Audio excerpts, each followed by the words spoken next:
यह कहानी मेहंदीपुर गांव की एक लड़की सरिता की है, जिसे बन-ठन कर रहने का बहुत शौक था। वो कभी खुले बाल करके घूमती, कभी सिंगार करके घूमती।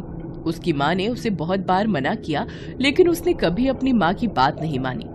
एक दिन वह अपनी सहेलियों के साथ नदी किनारे खेलने गई। खेलने के बाद वह वापस घर आती है और अपने कमरे में चली जाती है। रात को सरिता की माँ उसके कमरे में आती है तो देखती है कि सरिता एक कोने में खड़ी होकर दीवार को घूर रही है। उनको ये सब अजीब लगा। उन्होंने सरिता को अपने पास बुलाया और सोने के लिए कहा। कुछ दिनों तक सरिता अजीब अजीब हरकतें करने लगी, लेकिन किसी ने उसकी हरकतों पर ध्यान नहीं दिया। एक रात जब सब सो रहे थे, तब सरिता के दादा, जिनका निधन कुछ साल पहले ही हो चुका था, वह सरिता की माँ के कमरे में गए और एक डंडे से सरिता की माँ के हाथ पर हल्के से मारा और कहा कि अपनी बेटी को जाकर देख, क्या हाल है उसका। सरिता की माँ की आंखें खुली। उन्होंने इधर उधर देखा तो कुछ दिखाई नहीं दिया। उन्हें लगा शायद ये उनका वहम होगा और वो फिर से सो गई। फिर कुछ देर बाद सरिता के दादा ने जोर से सरिता की माँ के हाथ पर डंडे से मारा।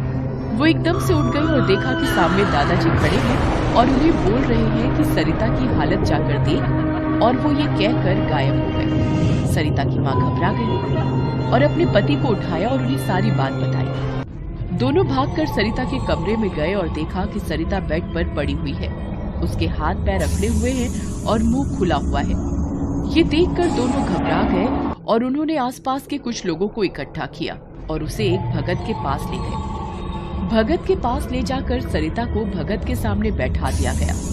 भगत ने सरिता की तरफ देखा और कहा, इस पर गंदी चुड़ैल का साया है, जो इसकी बालों की खुशबू से इसके पीछे पड़ गई है। यह बात सुनकर उसके माँ बाप घबरा गए और भगत से अपनी बेटी को ठीक करने के लिए कहने लगे। भगत बोला कि इसे कुछ नहीं होगा, मैं सब ठीक कर दूंगा। तभी भगत ने मंत्र पढ़ना शुरू किया, लेकिन इस मंत्र का सरिता पर कोई असर नहीं हुआ। भगत ने फिर से कोशिश की और मंत्र तंत्र पढ़े, लेकिन कुछ फर्क नहीं पड़ रहा था। थक हार कर भगत ने सरिता की तरफ गुस्से से देखा और कहा, कौन है तू और इसे क्यों नहीं छोड़ रही? तभी सरिता के शरीर से एक आवाज आई, अगर तू जानना चाहता है कि कौन हूँ मैं, तो कल रात नदी किनारे आ जाना और मुझे बांधने के लिए जो तेरे बस की है वो ले आना। ये कहकर सरिता बेहोश हो।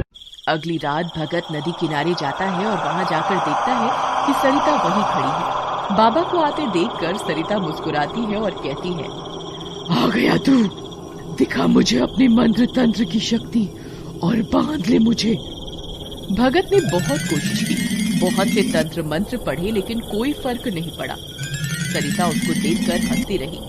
थक हार कर भगत ने कहा, कौन है तू? तू कोई भूत या चुड़ैल तो नहीं है, तू कोई और ही है। सरिता कहती है, एक बार फिर से कोशिश कर। भगत कोशिश करता रहा और कुछ देर बाद उसे सब समझ आ गया। वह कहता है, हाँ, मैं समझ गया। तू कौन है? तू जिन है, क्योंकि मेरी शक्तियों को काटने की किसी आत्मा या भूत प्रेत में शक्ति नहीं है।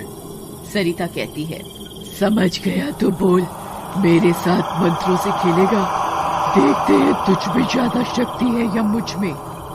भगत ने कहा, मैं तुझसे नहीं डरता, लेकिन तू लड़की के अंदर है। लड़की से बाहर आ और अपना असली रूप दिखा, तब तुझे अपनी शक्तियाँ दिखाता हूँ। भगत की बातों में आकर जिन सरिता के शरीर से बाहर आ गया और जैसे ही जिन बाहर आया, भगत ने अपनी शक्तियों से बांध लिया। जिन हैरान रह गया और बोला, ये क्या किया तूने? भगत ने कहा, तुझे क्या लगा? मुझे कुछ नहीं पता था कि तू कौन है। मैं सब जानता था, लेकिन इसलिए कुछ नहीं किया कि तू उस लड़की के शरीर के अंदर था। अगर मैं तुझे निकालता तो तू इस लड़की को तकलीफ देता। यह सुनकर जिन हैरान रह गया और अपनी आजादी की भीख मांगने लगा। जिन की बात सुनकर भगत ने कहा, मैं तुझे छोड़ दूंगा, लेकिन मुझे तेरी मदद चाहिए। जिस दिन तेरी मदद से मेरे सारे काम हो जाएंगे, उस दिन मैं तुझे आजाद कर दूंगा। मैं तुझे वचन देता हूँ। यह बात सुनकर जिन कहता है, बोल, मैं तेरी क्या मदद करूं? तब भगत कहता है, इस लड़की के ऊपर जिस चुड़ैल का साया है, उसे खत्म कर। तो जिन कहता है, मैं इसका उपाय बताता हूँ। जिन एक ताबीज निकालता है और कहता है, इस ताबीज को इस लड़की को पहना देना, लेकिन याद रहे, इस ताबीज को पहनना जरूरी है। लेकिन किसी के मरने पर या किसी के पैदा होने पर यह ताबीज घर के मंदिर में रखा जाए और वापस आकर नहा धोकर इस ताबीज को पहने, और जब इसकी शादी हो तब अपने पति के कमरे में जाने से पहले ताबीज को उतार कर मंदिर में रख दे, और अगली सुबह नहा धोकर फिर से पहने। अगर ये ऐसा करेगी तो इसे कुछ नहीं होगा। भगत वह ताबीज लड़की को पहनाता है, जिससे उस लड़की के अंदर का साया भस्म हो जाता है और वह ठीक हो जाती है। कुछ महीनों बाद सरिता की शादी हो जाती है। विदाई के समय जब वह सबसे गले मिल रही होती है, तभी उसका ताबीज वहीं गिर जाता है। अपने ससुराल पहुंचकर सरिता को पड़ोस के एक घर में किसी रस्म के लिए लाया जाता है और उसे एक कमरे में बैठा दिया जाता है। सरिता को वहीं बैठाने के बाद सभी लोग रस्म की तैयारी में लग जाते हैं।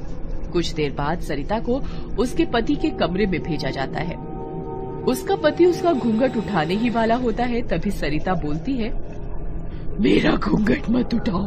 उसकी आवाज बदली हुई थी और वो गुर्रा रही थी। तभी उसका पति बहुत डर जाता है और कहता है, कौन है तू? तभी सरिता अपना घूंघट उठाती है और उसका चेहरा बदला हुआ होता है और उसकी आंखें काले और नीले रंग की होती हैं और वह अपने पति से कहती है, अगर तुमने मेरे पास आने की भी कोशिश की तो मैं अपने पति और घर वालों को बुला लूंगी। तभी उसका पति बहुत डर जाता है और कहता है, कौन है तेरा पति? तेरी शादी तो मुझसे हुई है। तभी सरिता कहती है, तेरे पड़ोस के घर में रहती हूँ मैं, मेरा पति भी वही है। और इस तरह वह सभी अपने घर वालों के नाम बताती है। यह सुनकर उसका पति हैरान हो जाता है, क्योंकि सरिता कभी भी उस तरफ नहीं आई हुई थी, तो उसको सबके नाम कैसे पता चले। सरिता के ससुराल वाले उसके घर वालों को फोन करते हैं और सारी बात उसके घर वालों को बताते हैं। सरिता के घर वालों को समझते देर नहीं लगती कि फिर से उसके ऊपर किसी का साया आ गया है और वह भगत के पास जाते हैं और सारी कहानी बताते हैं। भगत जिन को बुलाता है और उसे कहता है, उस लड़की को ठीक कर दे। जिन कहता है, मैं अब इसमें कुछ नहीं कर सकता, मैं बस एक ही बार ठीक कर सकता था। यह सुनकर भगत कहता है, ठीक है, लेकिन इतना काम कर कि बस तू 2 दिनों के लिए उसकी रक्षा कर, क्योंकि मैं 2 दिनों तक पूजा पाठ करूंगा और उसके बाद मैं तुझे आजाद कर दूंगा। जिन भगत की बात मान लेता है और 2 दिनों तक सरिता की रक्षा करता है। 2 दिन बाद भगत सरिता के ससुराल पहुंचता है और सरिता को बिठाकर उसके चारों तरफ गोला बनाता है और अपनी पूजा पाठ शुरू कर देता है। शरीर के अंदर रूहानी ताकत को बुलाता है और उससे पूछता है, वह क्यों इस लड़की के साथ है? वह रूहानी ताकत आती है और कहती है, यह मेरे कमरे में बैठी हुई थी जहाँ मैंने फांसी लगाकर आत्महत्या की थी। इसकी हल्दी की खुशबू ने मुझे इसकी ओर खींच लिया, तब से मैं इसके साथ हूँ।